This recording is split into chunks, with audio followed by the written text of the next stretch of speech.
चैन तो यहां से मिलती है। चैन क्या मिलती है? ये आपको ला करके चैन दे सकते हैं, पर चैन तो आपको यहां से मिलेगी। पंच परमेष्ठी भगवान की आराधना करने से चैन मिलती है। मोह जब तक हमारा समाप्त नहीं हुआ है, ना कोई पति से दुखी है, ना कोई पत्नी से दुखी है, ना कोई बच्चों से दुखी है, ना कोई मकान से दुखी है। अगर आदमी दुखी होता है तो वह अपने मोह से क्या होता है? वह मोह से दुखी होता है। दो मित्र थे, तो उसमें एक मित्र ने कहा कि भैया अगर पहले हम मरण के लिए प्राप्त हो गए देवगति में, अगर मैं गया तो आप मुझे संबोधन देने के लिए आना, और अगर मैं मर करके गया तो मैं आपके लिए संबोधन देने के लिए आऊंगा। उसने कहा ठीक है। उसमें से एक की मृत्यु हो गई। अब दूसरा जो मित्र था उसने विचार किया कि मेरा मित्र क्या कहाँ है। और सच्चा मित्र वही होता है जो हमें पापों से बचाता है। बोलो सच्चा मित्र। सच्चा मित्र वही होता है जो हमें पाप से बचाता है और पुण्य में लगाता है, गलत काम से हमें रोकता है और अच्छे कार्य में हमें लगाता है। अगर वो आपके लिए कहता कि भैया चलो महाराज की भैया वृत्ति करने के लिए चलना है, वो आपको साथ में लेके आता, समझना वो हमारा मित्र है। अगर वो आपको कहता है कि आपके लिए चलो महाराज श्री को आहार देने चलना है, बिहार में चलना है, क्या रखा है इस हमारे जीवन में? अगर आपने अपने जीवन में पुण्य का संचय नहीं किया तो आपने अपने जीवन में कुछ भी नहीं किया है ना। अपने जीवन में जितना कर सको पुण्य का संचय करो, क्योंकि सारी अनुकूलताएं हमें पुण्य से मिलती हैं, पाप से हमें कुछ नहीं मिलता है। सारा जीवन हमारा पापों में निकल गया। बोलो सारा जीवन पाप में निकल गया। पुण्य करने को हमें समय ही नहीं मिलता है, अच्छे काम करने के लिए आदमी को समय नहीं मिलता है। जैसे उसने क्या किया कि उस मित्र को संबोधन देने आया, बोले भैया संसार में क्या रखा, अब आप इससे विरक्त हो जाओ, अब आप इससे विरक्त हो जाओ। उसने कहा कि नहीं भाई, अभी हम इससे विरक्त नहीं हो सकते हैं, हम विरक्त नहीं, हमारे 3 बेटे हैं, 3 बहुएं हैं और 6 नाती पोते हैं। कितने हो गए? 12। और एक रामकली है, कितने हो गए? तो बोलो ना 13। जोर से बोलो, हंस के कस के मुस्कुरा के। 3 बेटे, बोलो आराम से बोलो। 3 बोलो चेयरमैन साहब जी। 3 बेटे और 3 बेटों की 3 बहुएं, कितने हो गए? 6। और 6 तीनों के 2-2 बच्चे, तो कितने हो गए? 12। एक स्वयं की रामकली 13। अभी नहीं भैया हमारे 13, इतना बड़ा परिवार है, कुछ खाने दो पीने दो, ऐसे रहने दो, आराम से रहने दो। बोलो आराम से। आप आराम से रहते हो? है नहीं? आराम नहीं है आपको? परेशानी है कुछ आपको? आ जाओ फिर हमारे तरफ, आ जाओ फिर आप हमारे तरफ। मैंने इनसे पूछा कि आप आराम से रहते हो, कोई परेशानी तो नहीं है आपको घर में? है कोई परेशानी नहीं है? रामकली बढ़िया है?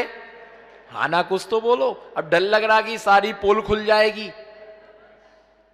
बच्चे सब बढ़िया है, सब कुछ है घर में, सब कुछ हो सकता है, सारी व्यवस्थाएं हो सकती हैं, पर घर में संयम, घर में बाल्टी हो सकती है, पर घर में कमंडल।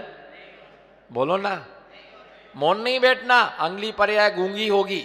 घर में पीछी नहीं हो सकती है, घर में पिता हो सकते हैं, मम्मी हो सकती हैं, पर घर में माताजी, घर में माताजी नहीं हो सकती, घर में छुल्लक जी नहीं हो सकते हैं। वो कोई लंगोटी दुपट्टा पहन के घर में बैठ भी जाए, देखो हम छुल्लक जी, तो तुम्हारे कहने से कोई छुल्लक जी नहीं हो जाएगा, क्योंकि घर में लंगोटी दुपट्टा मिल सकती हैं, पर घर में 11 प्रतिमा, घर में 11 प्रतिमा नहीं मिल सकती हैं। घर में कोई कपड़ा उतार करके नंगा हो सकता है, लेकिन घर में कोई दिगंबर, क्योंकि नंगा वह होता है जिसके तन पर कपड़े नहीं होते हैं, और दिगंबर वो होता है कि जिसके पास कपड़े भी नहीं है, कपड़े नहीं है, पर जिनके हाथों में पीछी और क्या होता है? पीछी और कमंडल होता है। जो दिगंबर होगा वो घर में नहीं होगा। बोलो, जो दिगंबर होगा वो घर में नहीं होगा, और जो घर में होगा वो, मजा नहीं आया मुझे, जो दिगंबर होगा वो घर में नहीं होगा, और जो घर में होगा वो दिगंबर,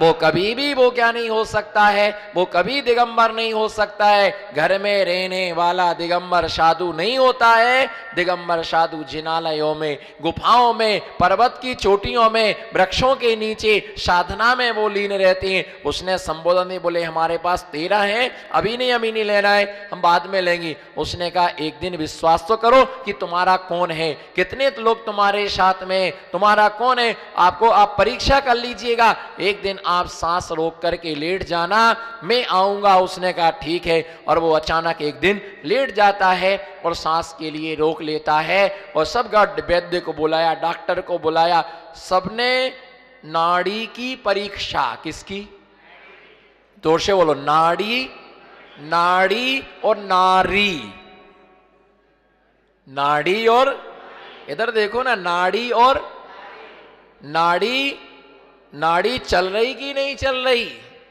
जब तक नाड़ी चलती है, बोलो, जब तक नाड़ी चलती है तब तक ही नारी चलती है, और नाड़ी बंद हो जाने के बाद में लाड़ी भी बंद हो जाती है।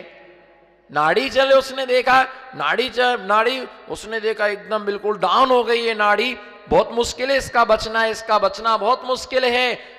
डॉक्टर ने मना कर दिया, वैद्य ने मना कर दिया, हकीम ने मना कर दिया। अब तो सारे घर के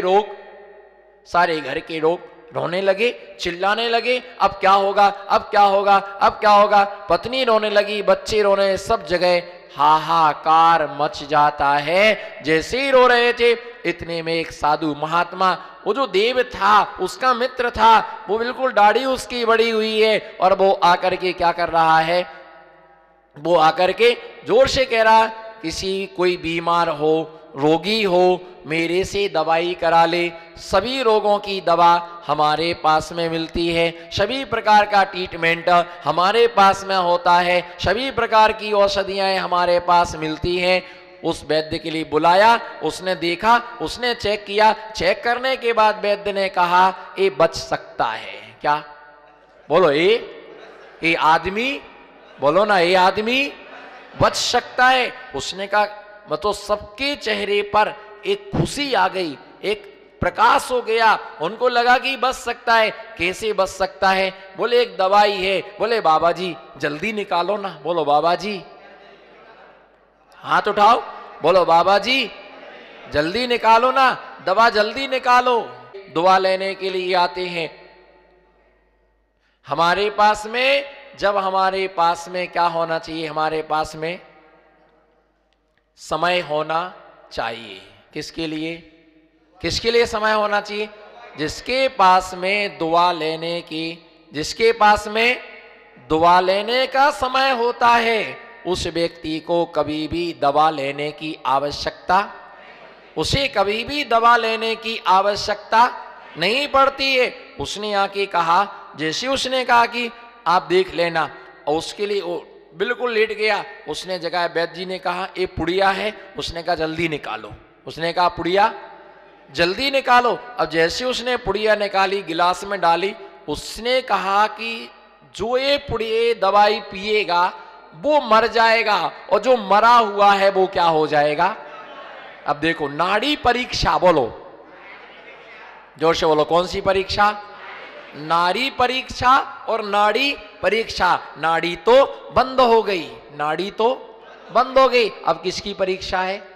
अब नारी की परीक्षा है। विपत्ति के समय में भाई की परीक्षा होती है, बोलो विपत्ति के समय में भाई की परीक्षा होती है, और रोग के समय में पत्नी की परीक्षा होती है, परेशान होने पर बच्चों की परीक्षा होती है। कौन कितने आगे है, बोलो संकेत करो, कोई कौन कितना, कौन कितना पीछे है? नहीं, मजा नहीं आ रहा। कौन कितने आगे है, कौन कितने पीछे? महत्वशाली ये नहीं है, बोलो महत्वशाली।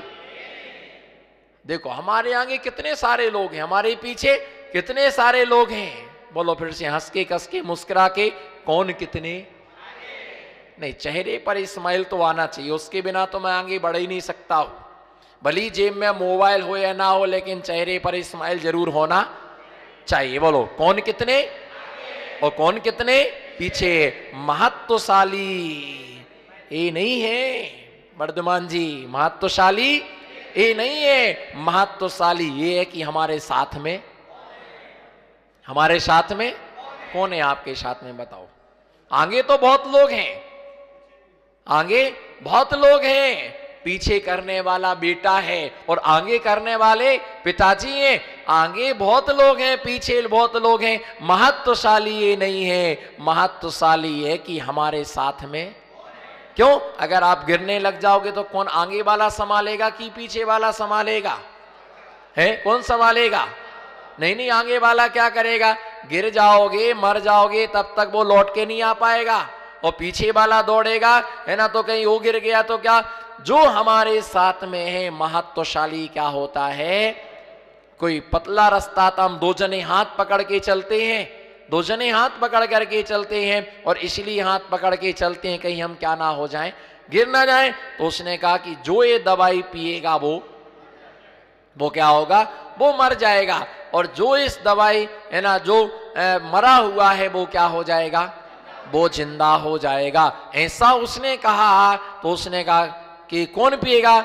तो उसकी पत्नी से कहा कि आप पी लो। उसने कहा हम नहीं पीते हैं, अभी हमारा 6 महीने का बच्चा है। तो उसके, है ना, भाई से कहा तुम पी लो, उसने भी मना कर दिया। उसके पिता से कहा, उसने कहा हम नहीं पीते। माता से कहा, उसने कहा हम नहीं पीते। और पत्नी जो थी उठ करके धीरे से निकल गई, है ना, भाई थोड़ी देर में आएंगे। बेटा उठ करके चला गया। सारे 13 के 13 लोग थे, है ना, 13 में से एक तो मरा पड़ा हुआ है और 12 लोग बैठे हुए थे। सबने इंकार कर दिया कि हम नहीं पीते। क्या किया? सबने मना कर दिया कि हम नहीं पीते, हम नहीं पीते, हम नहीं पीते। तो उसने क्या कहा मालूम? उसने कहा कि बाबा जी, बाबा जी ने कहा कि अगर हम पी लें तो कैसा रहेगा? क्या बोलो? बाबा जी ने क्या कहा? बाबा जी ने कहा अगर इस दवा को हम पी लें तो, यदि इस दवा को हम पी लें तो कैसा रहेगा? उन सभी ने कहा कि बाबा जी इससे बड़ा उपकार और क्या हो सकता है? बोलो, इससे बड़ा उपकार? हाथ उठाओ, इससे बड़ा उपकार और क्या हो? हम आपका उपकार जीवन भर नहीं भूलेंगे। बोलो जोर से, हम आपका उपकार। अच्छा, मैं ही मिला क्या आज आपको? है मैं ही मिला क्या आज आपके लिए? मेरे कोई माता पिता नहीं है क्या? मेरा कोई परिवार नहीं है क्या? मेरा कोई धर्म नहीं है? बाबा जी आप पी लो। बोलो बहन जी, जो ना बोले उसे माला की कसम। बोलो बाबा जी, बाबा जी आप पी लीजिएगा। आपका आगे भी कोई नहीं है। बोलो, आपका आगे भी कोई नहीं है, आपका पीछे भी कोई नहीं है। आपको तो एक दिन समाधि, हाँ बोलो, आपको तो एक दिन समाधि। तो आज ही लटका दो पंखे से। अब एक दिन लेना है तो आज ही पंखे लटका दो। उसने कहा आपको तो समाधि लेनी, कभी भी आपको जाना है ना, आपकी मैं 6x12 की फोटो बना करके, बोलो हमको तो आपके मुंह से कहलवाना है। बोलो 6x12 की फोटो बना करके रोज लगाएं, लगा करके, और रोज आपकी क्या करेंगे? हाँ बोलो, क्या करेंगे? आरती करेंगे। आपकी अष्टद्रव्य से क्या करेंगे? पूजा करेंगे। हम तो चले जाएंगे, फिर कहां देखने आएंगे तुमने फोटो बनाई कि नहीं बनाई? हम पूजा करेंगे, आरती करेंगे। और बाबा जी आप पी जाओ, आपका कोई भी नहीं है। आप तो जन जन का आपको काम ही है उपकार करना, सभी का उपकार करना, सभी का भला करना आपका काम ही है ना। आप इतना बड़ा यदि उपकार कर देंगे तो इससे अच्छा और, है ना, क्या होगा? साधु ने कहा, है ना, ठीक है मैं पी लेता हूं। वो था तो कुछ था नहीं, उसमें क्या थी? राख थी। क्या थी उसमें? राख थी। साधु ने वो गिलास पी लिया और सारे परिवार के लोग इकट्ठे हो गए। उसने उसके अपने मित्र को हाथ लगाया, बोले खड़े हो जाओ, तुम कह रहे थे हमारे पास 13 है, 13 में से 13 एक भी नहीं है। 13 में से 13, बोलो 13 में से 13 एक भी नहीं है। तुम क्यों ममत्व भाव में जी रहे हो? तुम क्यों मोह भाव में जी रहे? 13 में से 13 एक भी नहीं है। उसके पास भी 13 थे और हमारे पास में भी 13 हैं। हमारा 13 लोगों का परिवार है, पर 13 हमारे साथ में है और 13 भी साथ में। बोलो 13 भी, इधर देखो 13 है ना, 13 भी साथ में नहीं है। और छोड़ करके वो क्या होता है, चल देता है और दिगंबरी दीक्षा को धारण कर लेता है। मोह के कारण से हम सबको क्या मानते हैं, अपना मानते। किसके कारण से, मोह के कारण से हम सब के लिए अपना मानते हैं। जब तक मोह का क्षय नहीं हुआ, किसका, है ना, जब तक मोह का क्षय नहीं हुआ है ना, मोह का नाश नहीं हुआ है, तब तक ये जीव मोक्ष के लिए प्राप्त नहीं कर सकता है। कल मैंने आपको बतलाया था कि जिस समय जीव सामायिक के लिए बैठता है, सामायिक की आराधना करता है, उस सामायिक की आराधना के समय 9 देवताओं को नमस्कार करता है। कितने देवताओं को, बोलो कौन से 9 देवता, अरिहंत, सिद्ध, आचार्य, उपाध्याय, साधु, है ना, जिन धर्म, जिन आगम, जिन चैत्यालय, इनको मेरा बारंबार क्या करते हैं, सामायिक को बैठते समय हम पहले 9 बार नमोकार मंत्र कायुषर करते हैं। कायुषर करने का मतलब 9 बार नमोकार। कितने बार करते हो, 9 बार नमोकार मंत्र। जब हम देव शास्त्र गुरु की वंदना करते हैं तो 9 बार नमोकार मंत्र पढ़ने से एक क्या होता है, कई लोग आते इतने जल्दी में रहते हैं कि बस नमोस्तु किया और सीधे क्या हो जाते हैं, सीधे वो निकल जाते हैं। परंतु अगर आपने भगवान के दर्शन करते समय अगर आपने कायुसर्ग नहीं किया है तो आपको वंदना करने का फल नहीं मिलता है। आप किसी त्यागी वृत्तियों को देखना, मुनियों को देखना, जब भी वो अपने आचार्य महाराज की वंदना करते हैं वो कायुसर्ग, महाराज के भी अगर हम दर्शन करते हैं, मुनिराज के अगर हम मुनिराज के दर्शन करते हैं तो भी हमें 9 बार नमोकार मंत्र पढ़ना चाहिए, कायुसर्ग करना चाहिए। और वो कायुसर्ग जब हम करते हैं तो उस कायुसर्ग से ही क्या होती, वंदना क्या मानी जाती है, वंदना पूरी मानी जाती है। कायुसर्ग नहीं किया है तो तुम्हारी वंदना पूरी, इस चीज का हमको ज्ञान नहीं है। भगवान के सामने भी हम जब दर्शन करते हैं तो दर्शन करते समय दर्शन करने के बाद क्या करना, 9 बार, लेकिन विवेक से। लेकिन विवेक से, विवेक का मतलब होता है कि भगवान के सामने खड़े नहीं हो जाना, ऐसी जगह खड़े होकर के कायुसर करो कि जिससे दूसरे लोगों को दर्शन करने में किसी भी प्रकार से बाधा ना हो। तुम ऐसे खड़े हो जाते हो, ऐसे लगता कि तुमसे बड़ा कोई दूसरा धर्मात्मा ही, तुमसे बड़ा कोई दूसरा धर्मात्मा ही नहीं है। बिल्कुल बीच में खड़े हो जाते हैं, सामने वाला व्यक्ति भगवान के दर्शन करेगा कि आपके पीठ के दर्शन करेगा।